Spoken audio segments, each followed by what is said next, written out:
Let's take your visuals to the next level through creative trends and techniques. Next up, the floating effect. Genius, right?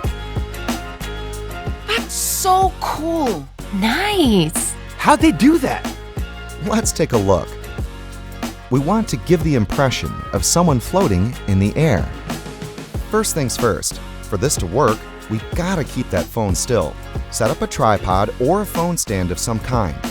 To do this, you're going to want to shoot at least 4 to 5 videos, but you can do more. Start the first video by jumping from the floor, and then repeat the action as many times as you want. Awesome. Then what? Head to the TikTok tools and find Adjust Clips. This is where the magic happens. Trim the videos to match the point where the subject is at the same point in their jump. That's awesome! So creative. Can't wait to try this.